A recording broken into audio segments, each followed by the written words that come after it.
जिंदगी बमुश्किल गुजर रही थी। आर्थिक संकट लगातार बढ़ रहे थे। धीरेंद्र का धैर्य एक दिन जवाब दे गया। वो भी अपनी याचिका लेकर अपने दादा के दरबार पहुंच गए।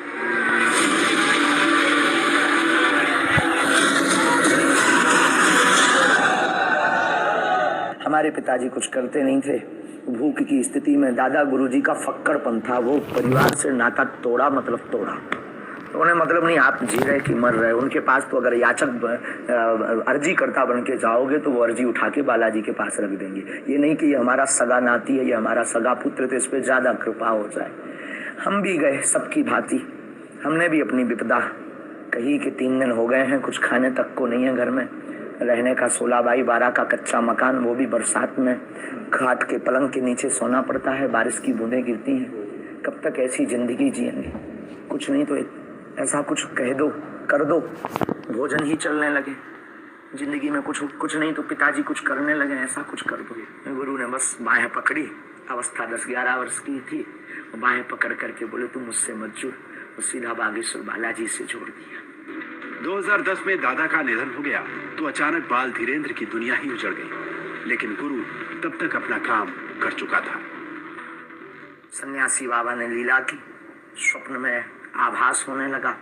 फिर कोई व्यक्ति आता था दिन में, या हम कहीं सत्यनारायण की कथा वांचने जाते थे, जैसे आप आए, शरद जी आए, या कोई व्यक्ति आया, तो हमें लगता था कि वो जब परिचित नहीं थे तो आते ही अपना ये नाम बताएगा। ऐसा मन में भाव प्रकट हो जाता था। ये आते ही हमसे 2 बातें बोलेगा, लेकिन झिझक के कारण हम बोल नहीं पाते थे। और वो जब उससे पूछते थे अच्छा आपका नाम क्या है, मैं हमारा हो ये तो पहले पता लग गया था हमें।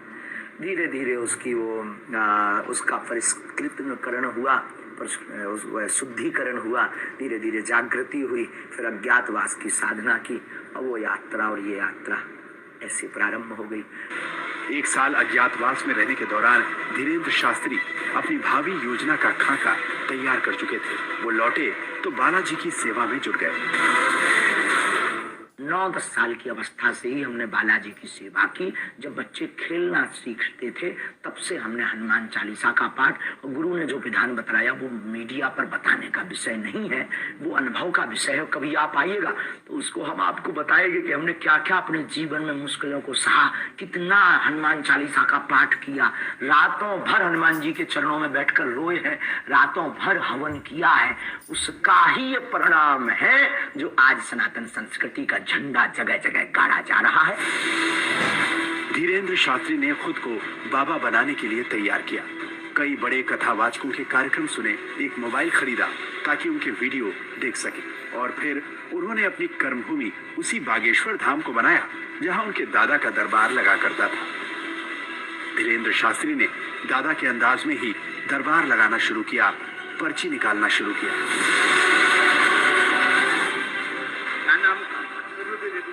रूबी देवी। अच्छा, यहाँ किसी को बताया था? चलो पढ़ो। पत्नी का राज जानने आए हैं, मृत्यु का कारण जानने आए। रूबी उर्फ गुड्डी उनका नाम था। उनकी मृत्यु तंत्र कारण से हुई है, उसमें कोई संदेह नहीं है।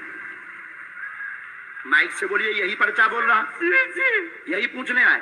शरीर नीला पड़ गया था इनका, बस बस बस रोइए मत। शरीर नीला पड़ गया था। आस्था, धर्म, चमत्कार और भावनाओं के कॉकटेल ने धीरेंद्र शास्त्री का दरबार जमा दिया। वो चंद वर्षों में पंडित धीरेंद्र शास्त्री से बाबा बागेश्वर सरकार कहलाने लगे।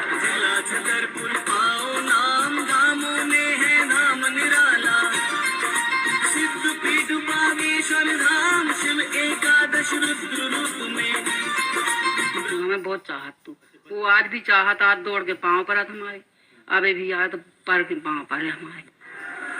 धीरेंद्र शास्त्री की उम्र अभी सिर्फ 26 साल है। उनकी मंजिल क्या है ये अभी उन्हें भी नहीं पता। हाँ, जिंदगी अपने खेल खूब दिखाती है, इसका एहसास उन्हें जरूर है। जीवन के खेल सबकी समझ नहीं आ सकता।